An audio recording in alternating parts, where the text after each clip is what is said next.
Attunement to Atonement. The Sacred Fire Circle.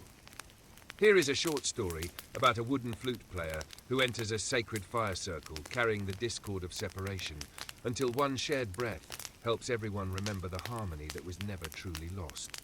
Beneath a wide evening sky, people gathered in a circle around a sacred fire. They did not come for entertainment.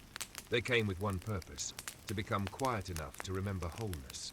At the center, flames rose gently from a bed of glowing stones. Around them sat elders, children, travelers, musicians, and friends.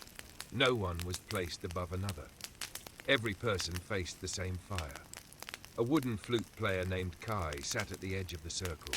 Across his knees rested a cedar flute that had belonged to his grandfather. Its wood was smooth from years of touch, and its voice carried a warm reverberation that seemed to reach beneath words. Yet Kai did not feel ready to play. His mind was filled with tension from an argument earlier that day. He had spoken sharply to his brother, defended his position, and walked away believing distance would protect him. An elder named Mara sat beside him. "You are holding the flute," she said, "but you are not listening to it. I have not played yet. You are already deciding what the song must sound like." Kai looked toward the fire. "I want to play something peaceful, but I do not feel peaceful." "Then do not play the piece you think you should feel. Offer the breath you actually have." Kai lifted the flute. His first note trembled. It was thin, uncertain, and slightly flat. Kai lowered the instrument immediately. That was wrong. Mara shook her head. It was honest, but it disturbed the circle. Did the note create the disturbance, or did it reveal what you brought into the circle? Kai looked around. No one appeared offended. Everyone remained still. "Play it again," Mara said. Kai repeated the trembling note. This time, a frame drum answered with one soft beat. Kai played the note once more. Another musician added a low humming tone. The discord had not been rejected. It had been received and given somewhere to belong. Kai listened carefully. The drummer did not force him into rhythm. The voices did not cover his uncertainty. They met him exactly where he was. His next note rose a little clearer. The fire cracked. A child laughed softly. Wind moved through the trees. All of it entered the music. Kai began to feel the wooden flute vibrating in his hands. The sound traveled through the hollow chamber, across the circle, and back toward him. "The reverberation feels as though it is playing my heartstrings," he whispered. Mara smiled. "Perhaps the flute is reminding your heart how it was tuned." Kai played another phrase. Memories of the argument with his brother appeared. He heard his own harsh words. His breath tightened, and the melody became strained. Mara leaned closer. "Do not push the discord away. Fold it into the song." "How?" "Let it be heard without making it the final note." Kai breathed into the flute again.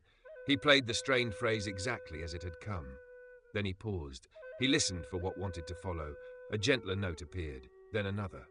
The melody did not erase the discord. It carried it toward harmony. Kai understood that atonement was not pretending the argument had never happened.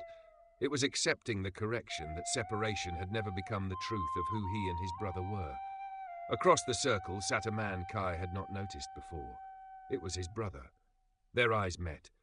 Kai nearly stopped playing. The old interpretation returned. He is still angry. He will reject me. I must defend myself. Then the fire popped loudly, and several sparks rose together into the night. Kai heard Mara's voice within. One purpose, one circle. He continued playing. His brother placed one hand over his heart. No explanation passed between them. No argument was solved in words. Yet for one holy instant, neither defended the distance. The flute carried one breath through the circle, and every listener received the same sound. Kai suddenly realized that the flute did not own the music. Its strength was its openness. Because it was hollow, breath could move through it. Because it did not cling to the note, the sound could travel. "The flute and I are one," Kai whispered. Mara nodded. "Not because you possess it, but because you share its purpose." The melody grew warmer. The drummer found a steady pulse. Voices joined without lyrics. The people around the fire were no longer separate performers trying to be heard. Each sound served the same song. Whenever one voice wandered, the others did not condemn it. They listened, adjusted, and welcomed it back into harmony. Kai felt grace in the flute. It did not punish the breath for arriving unevenly. It simply remained open. It received each breath and gave it away as sound. When the final note faded, the circle remained silent. No one rushed to applaud. The quiet felt complete. Kai placed the flute beside him. His brother crossed the circle and sat down at his side. "I am sorry," Kai said. His brother nodded. "So am I." They did not explain everything. They did not need to repair the entire past before sharing the present.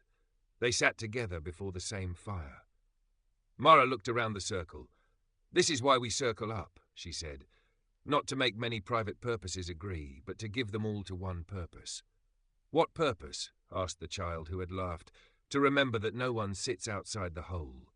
From that night forward, whenever Kai felt discord, distance, or misalignment, he remembered the sacred fire circle. He did not force himself to sound peaceful. He brought the actual note close.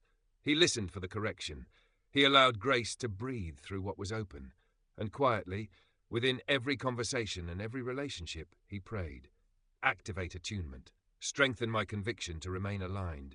Fold every discord back into harmony. Keep me tuned to the truth that all is well. May we sing, rest, and dance our way home together."